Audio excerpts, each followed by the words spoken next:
do you mean? Oh, well, we're live now, Johnny. We're live. Look at this.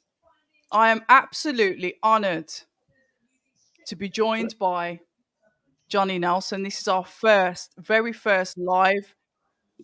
Tell him what you've just done. Tell him. Why is this? Hold on a minute. Right. Tell him what do you mean? Tell him what I've just done. What have I done? You've just, Ross Clark moved in. You've just given me a rush lesson in getting onto Google Chrome. I cannot believe it. Anybody that knows me from school say you taught Nelson's on. Whoa. Yeah, but you did it fine. It's just like listening to like basic stuff. All right, if I go onto the big screen. Oh, bam! Look at that. So you're happy with that now, yeah? So now that we've got the admin out the way, I know I've only got you for 30 minutes, and I guess you're kind of happy that you've managed to get on the internet. Oh, are we going to match glasses? Should we put glasses on? Wait. I'm not sure I like that background. So what can I do about it? So what do you want to do? So what do you want to do with the background? Sorry, guys. You know we are live, Johnny. You know the people that are watching this do exactly the same as you. They eat, sleep, do everything. So he's going to say it's that. just life. So I'm just telling you, I don't know how to do a certain something. Hook me up. So how do I get along with that background? Because look, my ears are disappearing. It looks a bit weird. Your ears are not disappearing, Johnny. All right. You know what? That means I don't need these earphones then. Well, you might let's do it then. If you want to change the background again, you go into settings. Then you go into virtual background. Settings is on the bottom panel. No, I don't want to come off the screen because this is what I'm saying. You're rushing me saying, I've only got 30 minutes. And now you want me to do a tutorial for the live. Anyway, good evening, you lovely people, and welcome. I'm Abs of October Red, and I'm joined by the marvelous MBE Johnny Nelson. How are you, Johnny? I'm good, thank you. I'm good. You know what? I need you to ask me something. Because, and I knew the first person that I interview with is going to be like, I can't keep my mouth shut. I need you to ask me something, but you have to ask me the right question. And it's not going to go down too well. And I'm struggling, but ask me something. Go on, just find a way. I know. Hold on a minute. Hold on. Let me get my crystal ball out. Peter Fury's borrowed me his crystal ball because he's quite accurate with stuff. Hold on, wait there. What size are your feet? 13. I like Peter Fury. Let me just tell you, Peter Fury is such a nice guy. He's quiet, but he understated, but very clever. He's one of the few coaches that would prefer that you didn't know him. I tell you also like that, Rob McCracken. He don't want to be on camera. He just wants to do his job. Peter Fury is one of the very few coaches that it's not just about coaching; it's a life skill. And I went and did a podcast with him in this big haunted house, and he had quite a crew there. I think it's out soon. It's out this week or next week. I think they're a bit worried about the content of the podcast, but I'm not really worried. You just speak your truth, so look out for them. Anyway, so we're in this big house. It used to be a children's home, and they're saying the place was haunted. And so all these big men are like, oh, don't go there, it's haunted. I said, yo, Duppy, know if you're frightened, you know. Duppy don't frighten me. And it's the people that are alive you should be worried about. So actually, the house had a really good energy in it and everything. And it was a good. I thought it was good. I thought it was a pretty cool interview. I was happy with it. Was you? Huh? I was happy with it. It was cool. It was all right. It was just. So why don't you ever have him doing Sky punditry then? That's not my call. That's not my call.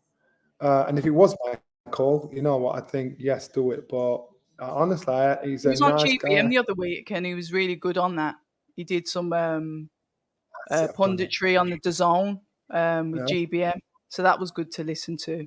Yeah, he's this is good. He's very good. Listen, he's no nonsense. Just says how it is, and so some people they want a bit of razzmatazz. They want a hyper. They want I do a bit of that myself, but. And I actually don't mind the backlash. I don't mind what's going on. I really don't, even though I say it a lot. But some people don't want that. They don't. They would just want to go out there, do the job, and come in and come out. And Peter's one of the few guys that he actually doesn't. He doesn't care about being on camera. He's like Al Heyman, like Charlie out of Charlie's Angels. He don't want you to know who he is. He just wants to do an amazing job. Yeah, he's all right coming on camera with me though. I've got a lot of respect and a lot of time for him. One thing with You him do is really always well. I got to give it to you. You do really well. And I mean, with these boxing giants, I don't know what it is about, if they're afraid of you or behave. Peter Fury afraid of him. Behave. No. What I'm saying is these boxing giants, where the likes of Frank, the likes of Eddie, you know, they take a shine to you. Maybe it's because you've got cojones and you'll ask stuff and you'll not be running the mill.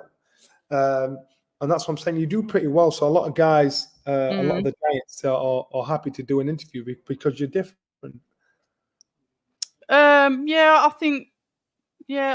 I don't know. I just get on with them. They say what they see, don't they? I like Frank Warren because he's old school.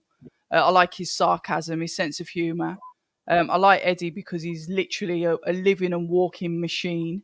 He's very he's progressive. He's hungry.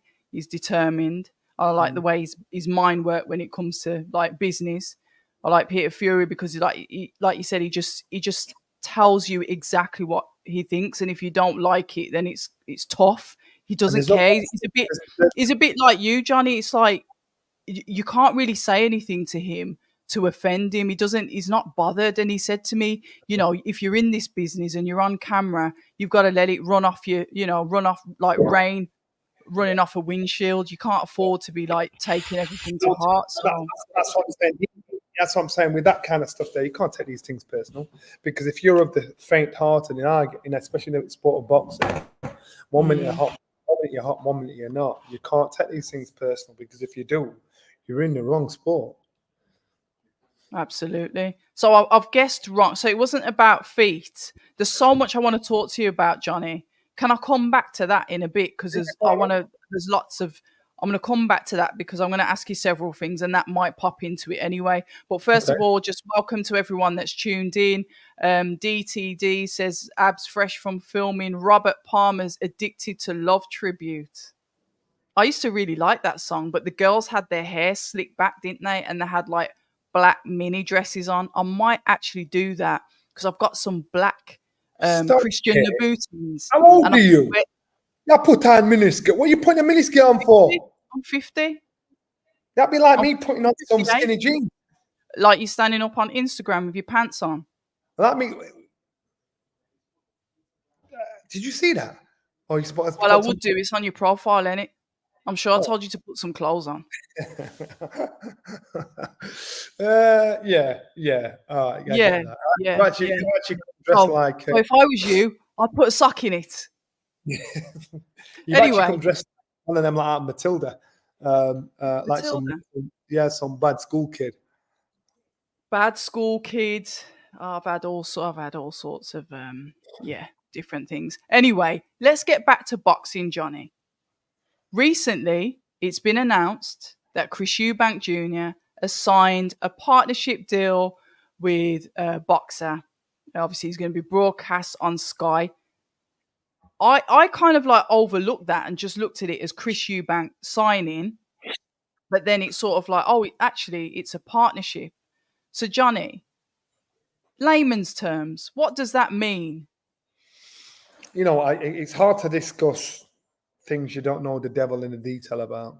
So from the outside looking in, it sounds like, and it sounds like Chris has done a deal, a promotional deal, partnership, not a deal, a partnership with Boxer and Sky, which means in my head, and don't take this as bang on. In my head, it sounds like he's done more a deal with Sky to say, look, I want to box on your platform, alongside Boxer. So he's probably done a deal more with Sky than he has with Boxer. I don't know, and I can remember Naz did something very similar to it back in the day, and so that's what it sounds like to me. And so, well, shouldn't you know though? Aren't you all on the same side? Why did we're all on the same side, but this is business. This is them people upstairs in the office. I'm there to tell you what I see. I'm there to try to translate what I see. Why would they tell me that? And so people get that. So some people get it so wrong and think I'm in some part of the organization. Yeah. in some kind decision of making.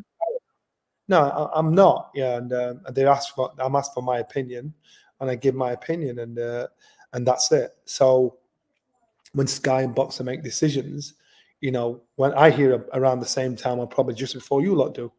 So that's Fair just enough. how it's business, and it's an amazing business.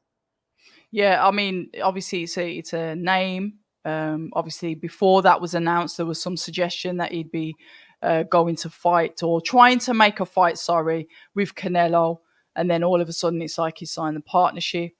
So you don't know how long it is, because I think Eddie was saying that obviously as a free agent he was talking to everybody, and he wanted to give me fights, obviously, like, just combat fights, keep active, keep busy fights. And they, Matchroom said, no, we'll give you one. So it's like he's going to have two fights potentially with Sky Sports Boxer, and then look at the negotiations for the Conor Ben fight, because that's the fight that they want to make. So what do you think about that? You know what? And actually, that's Eddie's take on it, and that's what Eddie says how their business went. I don't know how their business went, and he's probably got what he wants. He's probably spoke to this guy, so they've got, give me this. He's clearly got what he wants. So good for him. This is business, and I like the fact that fighters now are not just rolling up and just leaving it all to their promoter and manager to take care of their career. And then at the end of their careers, I should have done this and I should have done that and I should have said this. So good for him. So he's negotiated what he wants. So his career is going how he wants it to go. So if it turns out bad or turns out good, it's his responsibility. Eddie just said, I don't want to give you what you want. Basically, that's what he's basically saying. So you can't blame Chris. Whatever deal they've come to and understand they've come to, it works for both parties. Yeah. I've got a message in here from If he said, shout out to Johnny for standing on business and representing. He never folded to the Tyson Fury fan club. So respect to you. And that's from one of my regular subscribers, If he said. So yeah. I think people are just, they're probably sick of folding. They're sick of being amongst the sheep, and they mistake it for being a hater. I ain't a hater. I love every person that boxes, that gets in the ring, has the courage to do it. But like Tyson, like his father, like everybody else, I have an opinion. My opinion might not be the same as theirs, but it's my opinion, and it might not be popular with the masses, but that's my opinion. We all have opinions. I'm just in a position for you to hear my opinion. Yeah, and fair play to that. But I'm going to keep it with the boxer stable at the moment. I've got to go back to Richard Riakporhe, Chris Billam-Smith. I don't know what are your thoughts on what happened there. Have you heard anything from Richard? He seems to have gone a bit.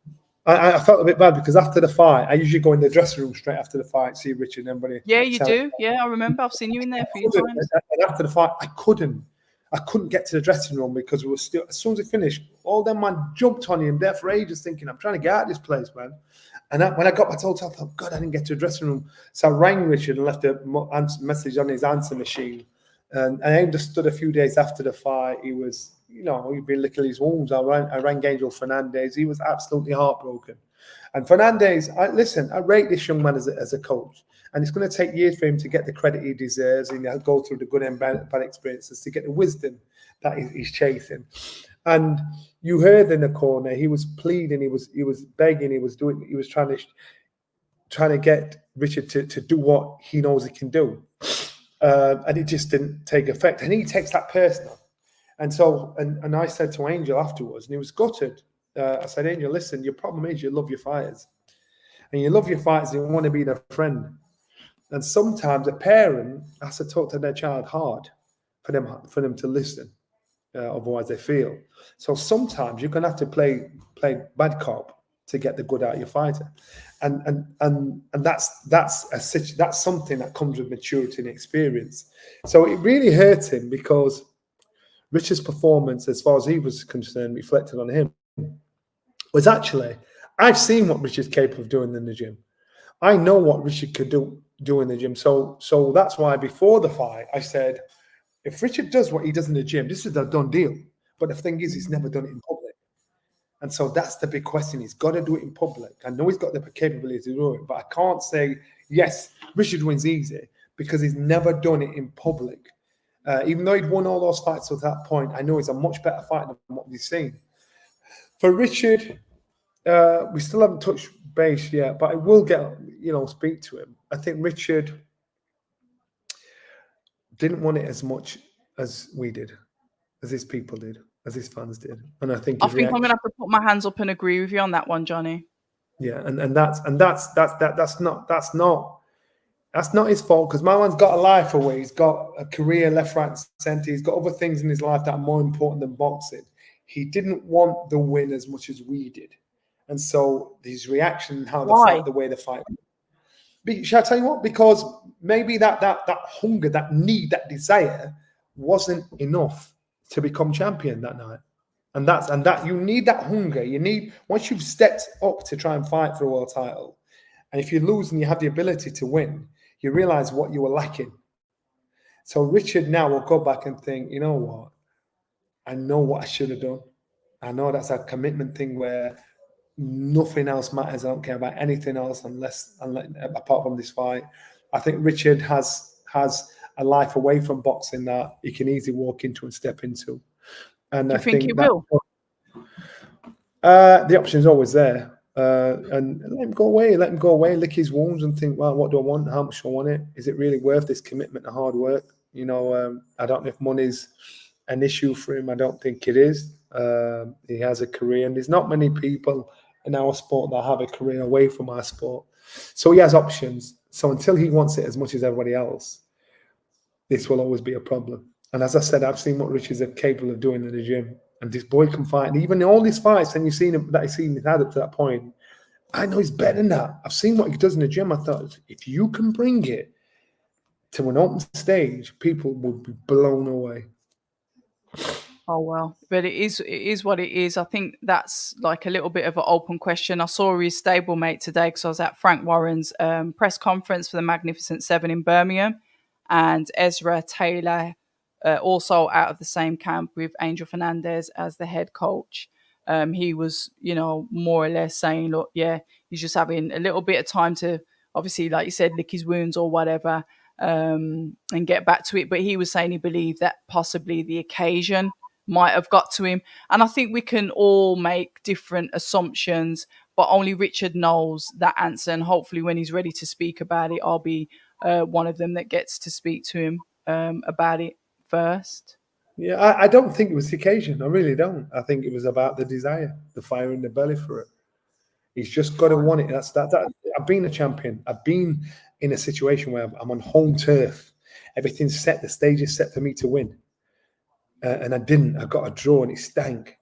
But I understood the difference between me and the champion was, he as far as he's concerned, he had no other option. He wanted it more than I did. And so Richard, needs to have that mindset. It's not a fault. It's just something you get wisdom through experiences, and that's one of the experiences he's going to get some wisdom from. Fraser Clark obviously had his bout, speaking of draws, with Fabio Wardley, a brilliant fight. We all loved that fight. I understand, obviously, Fabio wanted to get some bits and pieces done. He obviously, to prevent his cuts opening back up, take time to heal and recuperate, as both of them probably needed after that fight. But have we got any news? What's happening with that? I was hoping, when I saw you down in London for the presser for September the 21st, I was hoping that, this is where we're going to see Fraser and Fabio go at it on the rematch. And then it was like, oh, okay, it's not happening then. So have we got any ideas of what's happening? I spoke to Fraser as well. I said, what's the score? What's happening? It doesn't matter what we say in the public with what we're saying in the office. And, the fighter knows the fight. He's just not sure at the moment. There's a couple of options there for him. He's frustrated. He wants to get out. So he couldn't go into it, but he just said there are a couple of options there. So we just need to nail them down. Fair enough. I've got to ask then, obviously, September the 21st, we are there now. And I'm reluctantly going to ask you this because I'm not the clickbait person. I'm not interested in that. And I know that you didn't necessarily want to speak about it, but I sort of coaxed you into it. And it's about the Anthony Joshua fight and the Daniel Dubois fight. And I know you're not someone you'll speak your mind, but you still are mindful of what people might think when you do speak your mind. But are you gonna share that with us, Johnny? Or do I have to? I can't edit this out now because this is live. Do you know what I mean? Yeah, all right, everyone. So, sorry, Johnny. This is no no Sorry. pocus foolishness, right? And I can remember when Tyson Fury boxed, and I said something about I had a dream, and what did you say about Tyson Fury? About a dream?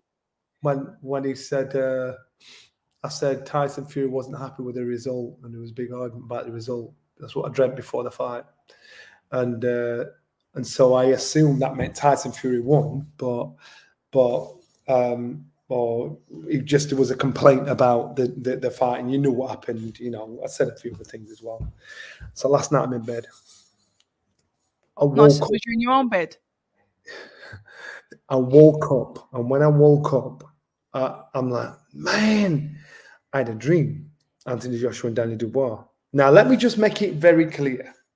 I've said Anthony Joshua beats Daniel Dubois. I think it's too sharp, too strong, too experienced. The dream, what I saw was Daniel Dubois hit Anthony Joshua, shook him, hit him again. The referee jumped in because Anthony Joshua fell on the ropes. He fell out of the ropes. Fell on the ropes. Oh, on the ropes. You know, it was a pop, and the referee jumped in. And I woke up, I'm thinking, nah, man, I don't believe my dream. I do believe my dream. I'm saying what I see. Anthony Joshua might have got knocked down, got hurt, might have been struggling, might have come through it, but he gets hit and he gets hurt. Now, you can think of all heap of foolishness. And I'm telling you now, all my life, this has happened to me all my life in my career. All of a sudden, it started to pop up more regular in other people's fights. And interesting. Before I've shut my mouth and not said anything, I'm thinking, you know what? This is happening for a reason. So I'm just saying what I see. And so we can laugh and joke about it. We'll see how the fight turns out. I'm just telling you what I saw. I expect Anthony Joshua to win, to stop Daniel Dubois. But when I saw that, I'm like, damn. So I don't know if he got stopped. He got a standing count, but he gets hurt. That's what I'm telling you. That's what does that. I'm telling you, he gets hurt. You know what? I'm interested. You know what? Listen, I'm as weird as you are, if you want to put it like that. I'll be interesting to play this back now. Because either I'll be there at the fight or I'll be doing a live watch along. So you know what, Red? The thing is this. I think AJ is a bit pissed because sometimes when I'm asked questions by man, they'll take out the click of the question and they will ambush him. They'll ambush Frank. They'll ambush Eddie. Johnny Nelson said this, and they're not putting any background to what I said. So of course they'll be pissed off, or he's a hater, this, that, and I'm thinking, hold on. Tell the whole story of the conversation. So I understand when they kick back at it, which it doesn't. That I don't mind.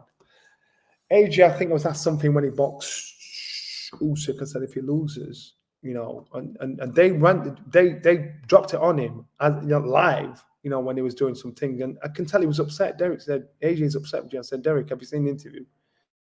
I said, come on, man, pay attention to what's being said. I've always been a fan of AJ. And sometimes I might say things that he doesn't like at the time. He looks at where he is now, and I'm quite sure the experiences he's had, good and bad, up to this point in his career, is making him the fighter he is. And he's had to grow up. He's had to have a word with himself. Now he might not want to admit that to anybody, but he's had to. But at the time, you don't see what's happening tomorrow. So that's just how he dealt with it. So you know, you've got people saying you're a Tyson Fury hater, you love Anthony Joshua. So when I've said stuff about Anthony Joshua, and I'm supposed to, you know, be all over him, I say about that Tyson Fury. I say what I see. I say what I think. And all fighters, maximum respect to them for making as much out of this game as possible, and for keeping our sport alive. So this is coming from a place of, it's from a good place. You're asking me a question, I'm giving you an answer. That's what I see. I expect Anthony Joshua to win, but for when I'm saying that, I'm thinking, no, I can't say this to people.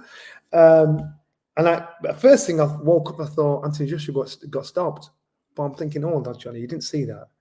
You saw him got hit, hurt, staggered, then get hit again. The referee jumped in and started counting. It's not impossible, but that's not impossible, is it? What you're saying there is not impossible, is it? Of course, because Daniel can punch.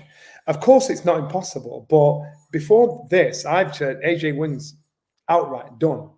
A few people have, Johnny. Yeah, that's what I'm saying. So it's not like I'm throwing stink on this. I'm just saying this is what I saw, and it's odd, and people don't want to hear that stuff. But this is what I saw. Did you say the same thing? You know, with the Fury thing, did you say it and then that happened? Yeah. The thing is, I said Tyson Fury wins, but he's not happy with the decision. And the reason why I said it is because Tyson Fury in the dream was like, I'm saying, I won that. You know, I won that. Every soul won that. After the fight, I said, but that don't happen. So now I'm thinking, Johnny, step back. Don't get giddy with it. This is what you saw. You know, the referee jumped in, but you didn't see the referee stop the fight. You saw him giving him a count or helping him up. So that's all I saw. So what I'm saying is, I don't know if he gets stopped. I don't know if it's a tough fight for him, but I do know he's gonna taste some drama. I do know that. I hope that it's like a good fight for. I'm selfish. I just want an entertaining fight. A few people said that. Oh, it's not going to go past the first half. He's going to stop Dubois. This was the first round, I think. But, really? But it's not going to go the distance. I don't believe it goes the distance. No, it's not. I can't see it going the distance either. When you look at like what's going to happen, because obviously Daniel Dubois has got the belt, hasn't he? He beat Hrgovic. IBF like to take the belts and move them around quickly. They don't really like to hold or anybody to hold on to them for too long if they're not defending them. So he's the champion. So when you're saying that AJ can possibly win, obviously Tyson Fury's got to go back in with Usyk. That rematch is set for around December time. How do you see that rematch going? Because I wouldn't mind seeing Usyk AJ 3. I really wouldn't. But I really want to see Fury AJ or AJ Fury, whatever order you want to put it in. How do you see that fight going in December, Johnny? So first of all, it's good that AJ is in a position to, on paper, be a 3-time heavyweight champion of the world. And that's commercially, that's for all people that are watching it on TV, people that don't know about the sport. As a fighter, and AJ himself, so for business on paper, it's great. He knows if he wins, he's not the best fighter in the world. If you're a world champion, you believe you're the best fighter in the world. He knows he's not. And Usyk kind of come here, boys. He's a little president. He's a little something. None of you can be. Yeah, he did. That was so like. Yeah. So on paper, Dubois is the world champion. On paper, Anthony Joshua will be a 3-time heavyweight champion. In reality of our sport, in real time, we know that's not the case. So commercially, there's a belt on the line. Great. And I always think if you're the champion of the world, that's just me. There's man that's got a title, they don't believe, and they're happy to pretend I'm world champion, but I don't want to fight him, or him. When I was champion, I believed I was the best, and at the time, out of all of them. And so this is one of those situations where you've got two guys fighting for a title that don't believe they're going to be the best in the world. And so, but it's good. It's on our path. That's putting that to one side. Tyson Fury against Usyk 2. Yeah. Tyson Fury hasn't changed anything in his camp. The result will probably be very much the same. Tyson Fury has the beating of Alexander Usyk, and Tyson Fury is the man that's hurt Usyk more than anybody, but Usyk still busts his ass. And and again, if Tyson Fury hasn't changed what's happening in the camp, 1, I'll be surprised if the fight happens, the closer it gets. Or 2, I'll be surprised if the result's any different. But Tyson Fury has the ability to beat Alexander Usyk. You look at my Insta. You look on what I said before the fight.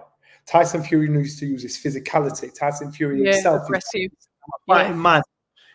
He's a better fighter, not the better boxer. If he combines the size, the fighting ability, and the boxing ability against Usyk, he beats him.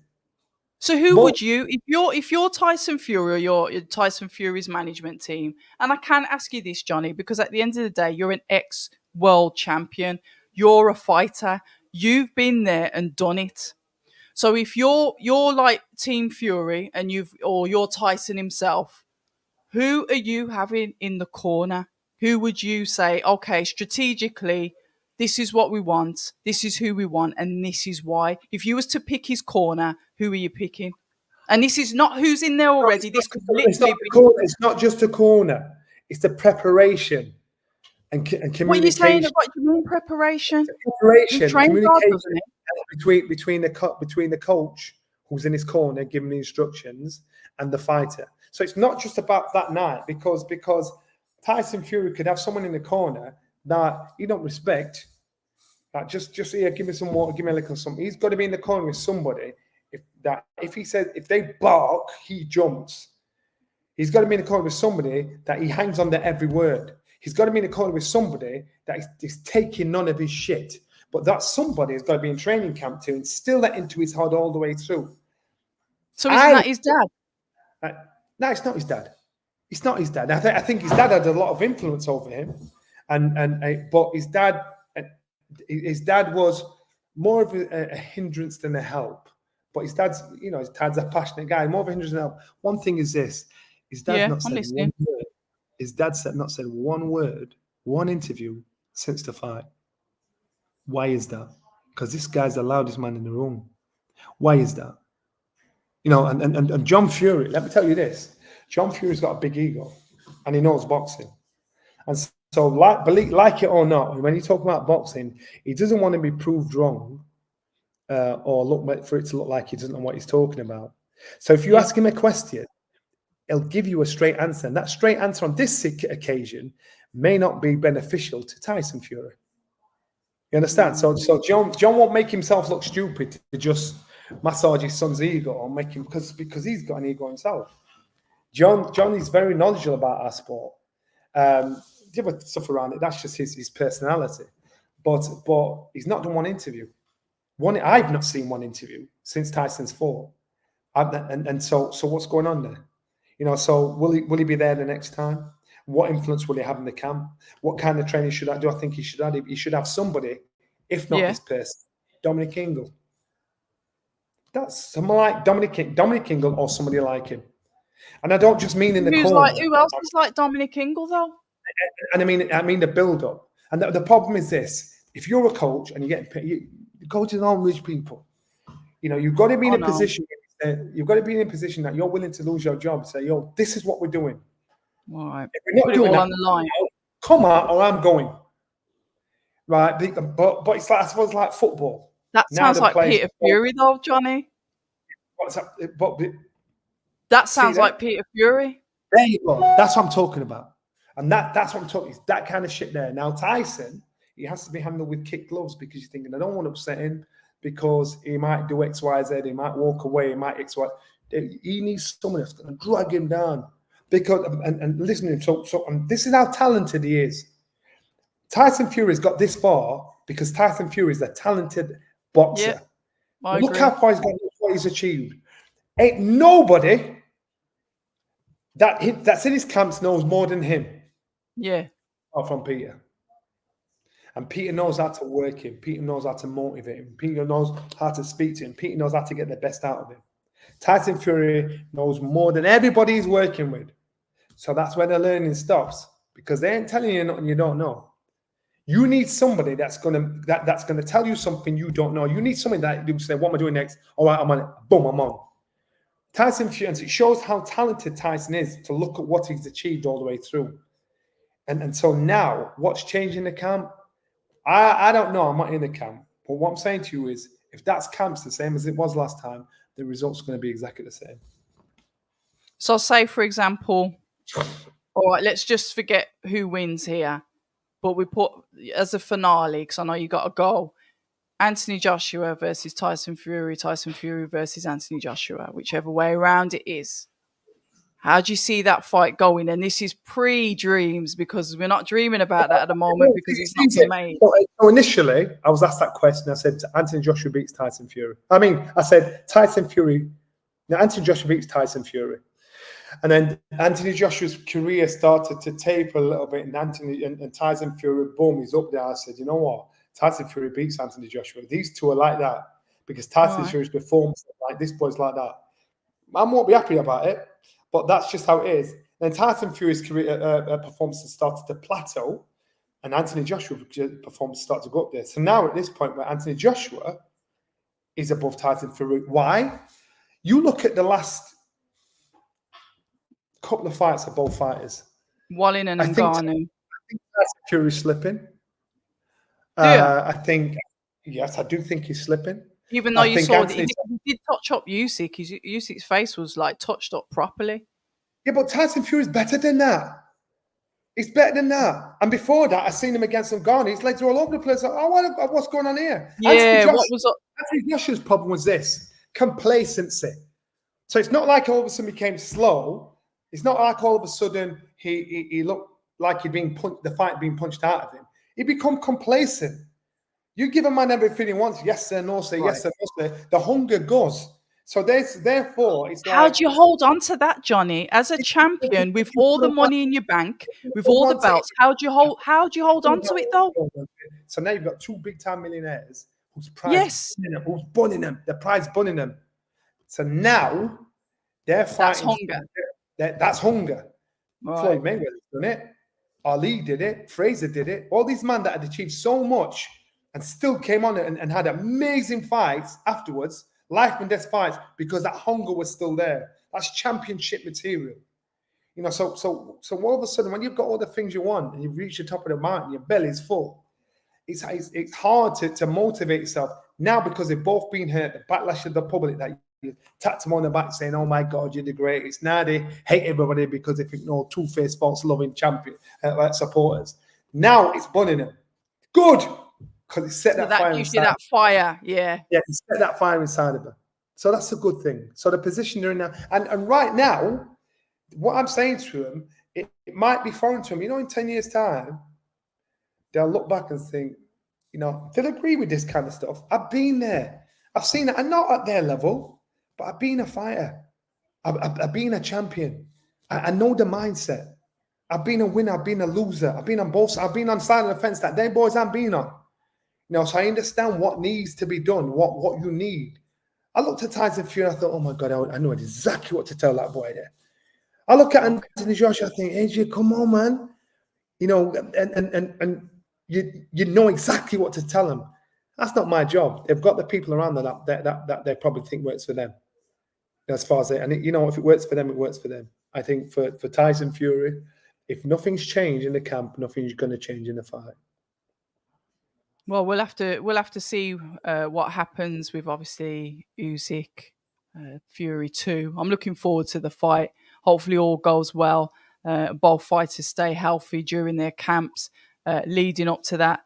All the best for obviously Anthony Joshua and Daniel Dubois. I think it's a good fight. I'm looking forward to that as well. Obviously, you guys, you've got Tyler Denny and Joshua Buatsi on there. I mean, Joshua Buatsi, you know, he's really got to put his foot down on the gas for this Willie Hutchinson that seems to have really good ring generalship, and he's able to move about quite nicely, because I didn't expect that with Craig Richards at all. I'd forgotten about Willie Hutchinson. Willie used to train at our gym. And when I saw him in the fight, I went, oh my God, it's Willie. And I thought, he's got a handful here. Because Willie Hutchinson, he can punch. He can box. He's slippery. He's got old school slick. Switcher, isn't he? Yeah, he's a switcher. And he can give you kittens. So he's an Ingle fighter?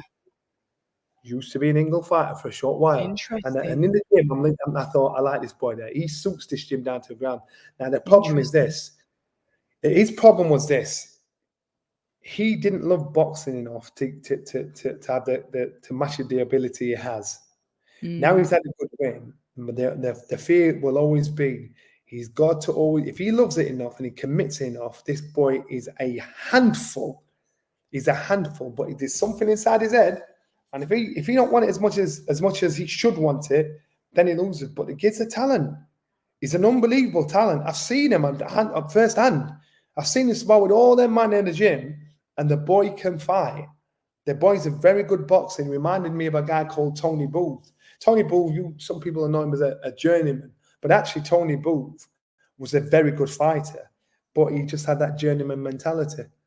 And when he turned it on, he twisted people up, but he just wasn't bothered enough. And I think Willie Hutchinson, I think he's just not been bothered enough, and that's why all of a sudden you're hearing about him, because he got a win when nobody expected. Somebody dropped the ball. This would be a soft touch. They dropped the ball on him. But how do you see Buatsi getting on with him then? Because I like the fact that Buatsi's wound up by him. Like, we've seen the neck grabbing, we've seen, the presser. We were there. What do you think? Buatsi needs that. You can't sleep on him. He's got to be on him. You cannot sleep on him. He's got to beat him up. He's not your friend. Don't go in down the hill piles, right? He's got to jump on him and beat him up, because if you try and beat his mate and have a boxing tic-tac with this boy will beat you. He's got to beat him up, go in there to rough him up. Otherwise, he's going to lose. I'm telling you. And that's. I know Willie Hutchinson. I know the boy. I know he can box. He's a very good boxer, underrated, and it's just desire that's held back his career. And actually, I think he'd probably make a better super middle than light heavy. He went down to super middle though, didn't he? And then he lost to Lennox Clark, didn't he? Willie Hutchinson. He did go down to super middle. Yeah, but again, the problem has been desire, not ability. It's desire. All right. So now it might be about opportunity. I can get this light heavyweight. The kid's a good kid. But you know what? You got to look at the bill, and solid bill. A solid, and I just think you've got to look at what's the Riyadh season situation. It's because of this Manessa that's saying, look, let's get it on, and it's happening. It's coming to London. Where everything's happening in Saudi. It's coming to London. This guy's trying to. It's huge. On the face of it, he's trying to clean up the skullduggery, the skullduggery that's in our game, to make everybody work together. The politics in our game. Yeah, but it's working though, isn't it? Exactly, it's working, and that's why you've got to give him enough props, because he's putting fights on where we'd only dream about. He's making people work together that would never work together in a million years. He's making it impossible for them not to play ball, and this is just the beginning. It's not just making the management and promoters work together. It's going to make the governing bodies work together as well, because I think it's disgusting. The idea. I think it's disgusting the IBF doing what they've done with the heavyweights. I think it's disgusting to keep doing it in our sport. At one point, you should be able to walk down the street and speak to a granny. Who's the heavyweight champion in the world? It's him. Oh, it could be him. And I'm telling you now, what Turkey's doing, he is cleaning up our sport, regardless of what conspiracy theories and all the politics that's going on. He's making people work together. And the next people that need to watch out are the governing bodies. Because you've seen how he's cracked the head of the promoters. I was about to say he's got the WBC and the WBA. He's already started to work with them. Yeah. I see Saudi making their own body anyway. He's always cracked the head of the promoters, making them work together. They work for him, and they think we've got to stand in line. They'll not have, they hate admitting it, but they do, right? And so they're fighting because he's saying this is what we're doing. Because if you don't, I'll dangle this Bill carrot there, and your fighters will say, I'm off ski. Now the governing now it's the governing body's turn to get themselves in order, because if they don't, they're going to be on the outside looking in. But the only thing I would say that I would like to see His Excellency do is just to try and put some females on the cards. That's what I'd like to see. Give it time. At one point, you never expected it to be in London. So I'm quite sure he's a forward thinker. I'm quite sure this will happen. But Rome wasn't built in a day. I'm quite sure it will happen. And so I just think what he's doing is right. And what he's doing is, anything new, it's always going to be met. Yeah, I get it. And people are going to give you a hard time. But my man's... yeah. Well, that's the only thing I would say. And it's not like a criticism. It's just an observation. That's it. For flipping hell, it's my opinion. It doesn't really count, but it's just something that I'd be like, okay, so he's made the promoters work together. He's now sort of like infiltrated the governing bodies. Now he's going to put you are. And the TV companies work together. Yeah, we're getting all Sky, TNT, DAZN. Get together. He's saying, "Come on, look, get rid of this." So it's the small sheep on the floor that are probably trying to trip each other up. But he's like, "No. This is what we're doing here. Behave yourself." So again, I've got to commend him. Johnny, what was it? Did you get to speak to Frank Warren? Because sorry. Did you speak to Frank Warren at the presser? Because I know you two have a bit of backwards and forwards. I mean, at the moment, I think Frank's going at Carl Froch, and Froch is saying, "Let's get together and let's sort this out." Like fighting. You know what? And it makes me laugh. And I see how Frank works. And I see how Eddie works. It's no secret. I rate Eddie. Eddie's the dom. Eddie's the guy that can talk himself out of a bullets that's already been shot. Would you go and work for Matchroom again? What? Listen. You know what? Let me tell you. It was like two parents splitting up when Eddie and Sky separated. Because oh, come on, man, and it's great. And I rate him. And sometimes if I give or say something, or they're paused with a snippet of a question, that a snippet of an answer that I've given, their response is usually, Eddie's is predictable, and Frank's always predictable. Frank doesn't address what's said. He tries to undermine and discredit where the information is coming from instead of addressing it. And does Frank, he? That's what he does, man. Trust me. Why can I think he just sticks. I just think he sticks it on you. That's what Frank does. Where Eddie, I think he sticks it on you. I like the way that, to me, Frankie's like, hold on, what did you say? Come on, let's have it out now. Frank's kind of like old school. What I said, you check what I see what he says. And I laugh and I think, and it's a big giveaway. If you drop him something that's actually, well, you got that, he'll try and discredit where the information's come from instead of addressing what's been said. Whereas Eddie will laugh and say, company man, of course. If that's how he is. The thing is, with Johnny Nelson, he's gonna say that, ain't he? Yeah, exactly. So again, it's not addressing what I've said; it's undermining where the information has come from. So what do you talk about me for? Why didn't they address what I've actually said? You go back whenever these things are said. Don't just say, "Hold on, Frank. I know Johnny Nelson might be born X, Y, Z, but what he said was this. Explain this to us." Yeah, but you can't say anything now because Frank's Frank, man. But did you speak to him though at the presser? Or did you just scowl at each other? No. I'm a big mum. I need to put doing that foolishness on me. I didn't, because he was doing his job and we were doing ours. Yeah. To be fair, they were all busy. Listen, Johnny, I've kept you a bit longer than I should have, but I like talking to you. We get on, don't we? So we'll have to do this again. You're like my bullying sister. That's what you're like. Always bullying me. Always give me a hassle. Always abusing me. My sister used to beat me up when I was younger. Right? And even now, I'm like former world champion. I'm like, what? Still, she tries to talk to me like she can deal with me. That's what you do. You abuse me, abusive messages, abusive voicemails, everything. And I'm like, what? Abusive voicemail. Johnny, Johnny, if I didn't like you, I didn't feel comfortable with you, I wouldn't speak to you at all. I don't like giving people my number. I've seen you do that. I'm very antisocial. So the fact that I do that shows that I promise you, I've got respect for you, and I like it. I don't take that thing personal. I'm an eagle. I don't take that thing personal. That actually makes me smile, I think. And that's why I say when you do the interviews, I like the fact that the bigwigs, they'll talk to you differently. You might not see it. See, I don't see it. I just, I see it. I see it. And they have a different kind of conversation with you. And I actually like that. Yeah, but you're all good people. Lots of you have given me an opportunity. I'm not from the boxing scene. I literally kind of like hustled my way into a space and created something of my own, which I'm proud of my achievements. There's still a long way to go. It's still work in progress, but it's thanks to people like yourself that's given me an opportunity.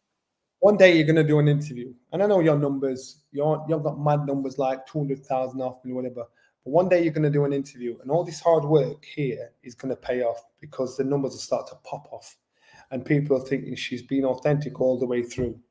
And this is what happens when someone starts a podcast or whatever it is. They've got to start. It might be going a year, might be going 2 years, and nobody knows them. They've got like 1,200 followers or something like that, 1,000 followers. They'll all of a sudden something will pop off.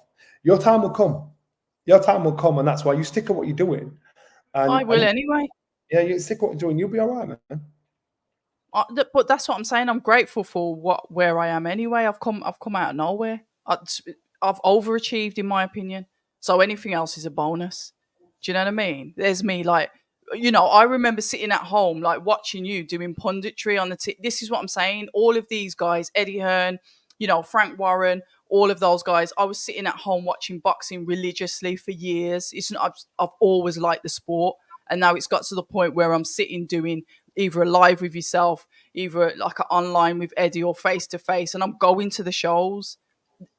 That's overachieving because I didn't even expect to do that. So I'm grateful. That's a humble mentality, and that's why I just. No, I'm just grateful, isn't it?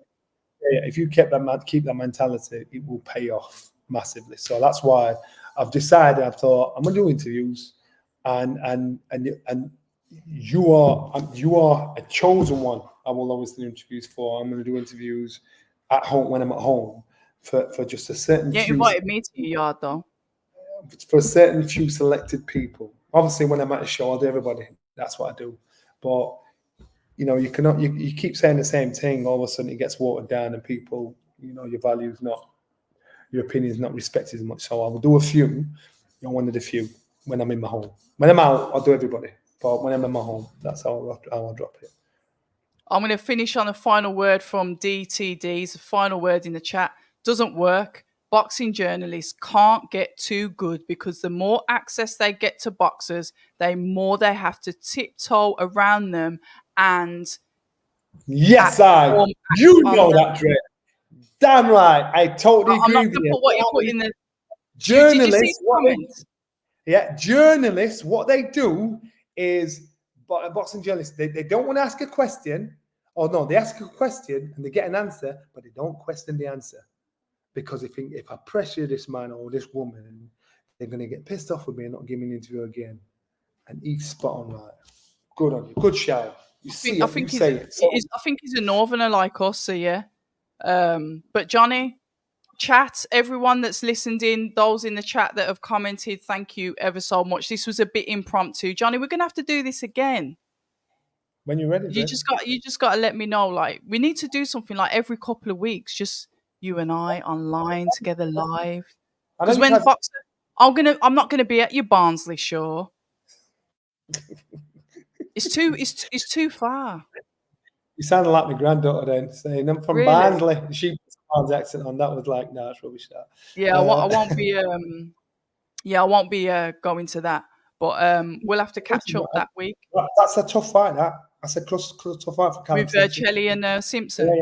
Yeah, it's a tough fight, and Callum sold a load of tickets. It's a sellout, and it's a tough fight. I've heard. That would be a proper learning fight for him either way.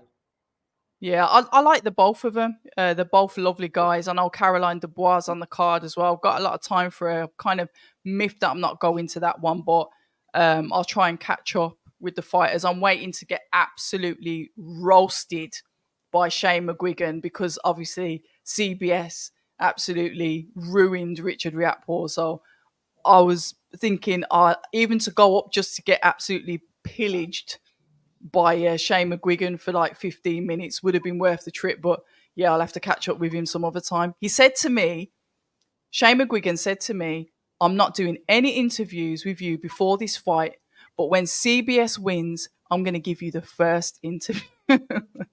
I'm still waiting. Oh, that's a good thing. That's a good thing. I didn't think Chris would win. I didn't think Chris would win, but Chris is. I will struggle to back against him again because my man, he worked toward us. My man is tough. As a champion, he showed hunger, the hunger challenge you should have. And he's a humble guy. And I've seen him with his family. Yeah, he's lovely.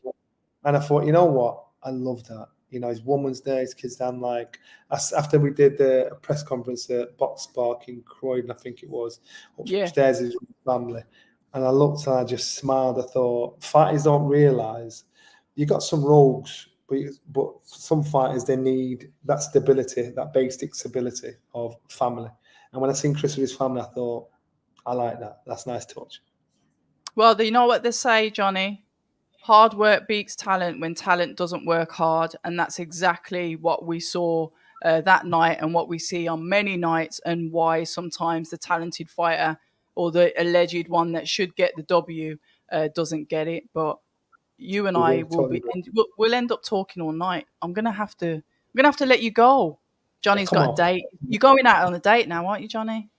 Yes, I am. Yes, I am. Got to do my hair and everything. She really nice. Yeah, man. You don't understand. Too much information. You ain't getting nothing else out of me. All right, I'll see you soon, guys. Thank you, everybody, for tuning in. And you know what we say at October Red: stay ready.